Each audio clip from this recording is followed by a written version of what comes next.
What's going on, guys? For all of you Xbox owners out there, we are privileged enough to have been blessed with the Xbox Games Pass, an expanding library of titles ranging from indie no-names to the most legendary of gaming sagas, all offered to us at an insanely low monthly rate.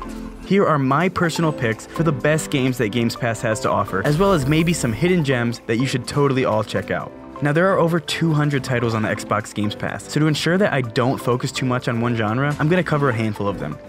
Let's start with shooters. These first two are a given. I mean, if you own an Xbox, you absolutely have to own these games. Like, I'm pretty sure that's etched in stone somewhere. Halo and Gears of War, the entire franchise, both of them are all available on Xbox Games Pass. With the Halo Master Chief Collection, you get every single Halo game up to 5, all in one package. The amount of content you get by downloading the Master Chief Collection is seriously insane. Halo is a staple in the first-person shooter genre, and well, your Xbox is lacking without it. As for Gears of War, well, Gears of War has always held the #1 spot in my heart. I absolutely would choose Gears of War if I could only play one game for the rest of eternity. Gears of War really set the bar high with what I consider to be the best third-person competitive shooter out there. With Gears of War 4 being the most recent title in the series, the multiplayer has been refined so well throughout that you get the perfect mix between a strategic, team-based cover shooter and a run-and-gun wall-bounce fest. On top of the multiplayer experience being amazing, the Gears franchise has provided some of the best co-op story modes to date, with an intensely developed universe and a sincere story that always has you itching for more. Except for Gears of War Judgment, but we don't talk about that. Don't play Gears of War Judgment.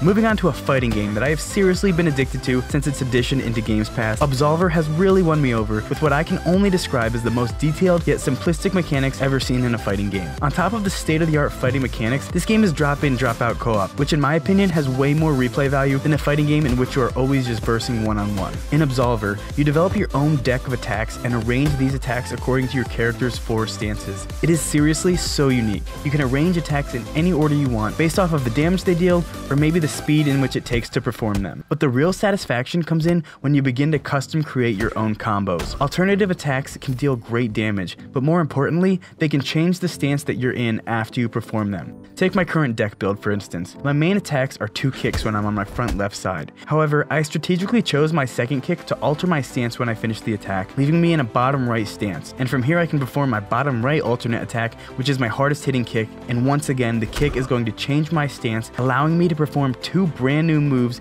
in this combo right after. I hope that I explained that well enough, but once you can memorize and arrange your card deck into slots strategically, the satisfaction from landing combos is unrivaled, more than I've ever felt out of any Mortal Kombat game. And that's what you want in a fighting game, right? For the combat to be fun. Absolver hits the nail right on the head with a deck editing moveset and 4 different stances to manipulate with 3 attacks within each.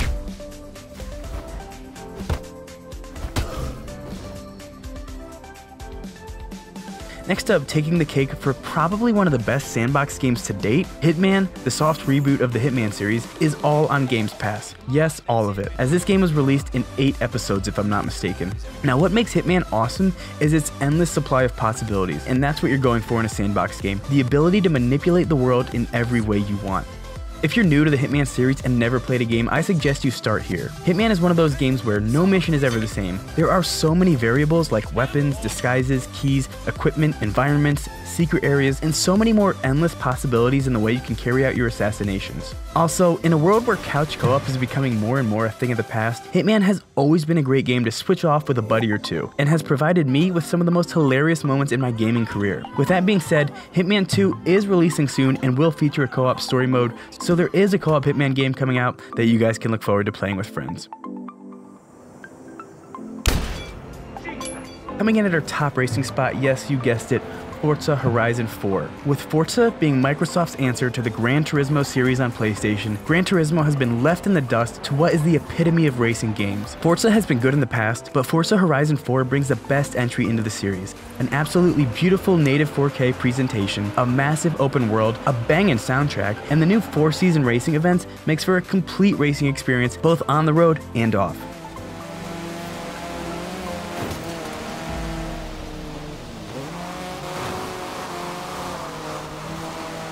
Now, I know that Battle Royale isn't really a big genre yet, but I mean, PUBG is, in my opinion, still the best Battle Royale game out there. Now, with that being said, it is still mainly a PC game, which is unfortunate. PUBG has come a long way since its initial release on console, but it still has some growing up to do when it comes to performance. The developers seem to have some obvious troubles when it comes to optimizing this game. Now, don't get me wrong, I absolutely love it, but I'm also used to the standard of 60 frames a second when it comes to gaming on my Xbox One X, and the frame rate is simply lacking. Now, that is all the bad I can speak on PUBG, because it still offers the most in-depth and strategic Battle Royale gameplay out there, as well as provides the most satisfaction when it comes to getting those winner chicken dinner end screens. In a perfect world, I could say PUBG is still king of Battle Royale on console, but optimization issues turn away new eyes. Look past the minor frame rate drops, and PUBG is still a whole lot of strategic fun. Freak out. If he's up in this building, I'm gonna freak the out.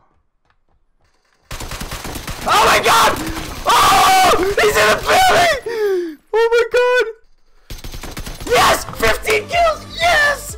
Yes! Now, these are just the games I find myself playing the most on Games Pass. Like I said before, there are over 200 titles out there, so I chose my favorites for this list. But let's hit a few honorable mentions with some seriously awesome games that you guys definitely need to go check out.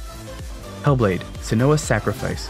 One of my favorite games of all time, accompanied by well-crafted puzzles and cinematic combat. This game is also extremely emotionally relatable, as the story and gameplay are all designed to portray mental illness and Senua's journey to overcome it. There's no going back. Sunset Overdrive. A straight-up joyride as you splatter the minions of an energy drink gone bad. Insomniac Games did it again with this console release title. A super fun and fluid movement system, badass weapons and bosses, and those goofy elements that show you that Sunset Overdrive is well aware that it's a video game make it a wacky experience perfect to tackle in that downtime between larger titles. Outlast. First-person horror, possibly at its best. There is no fight or flight, only flight. Escape the Mount Massive Asylum with nothing but your camera in this masterpiece of horror.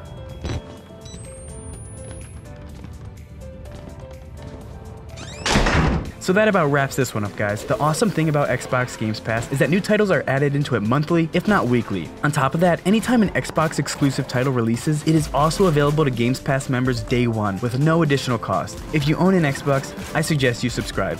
As always, guys, feel free to like, comment, and subscribe to my channel. I will always get back to you in the comments section. And until next time, I'll see ya.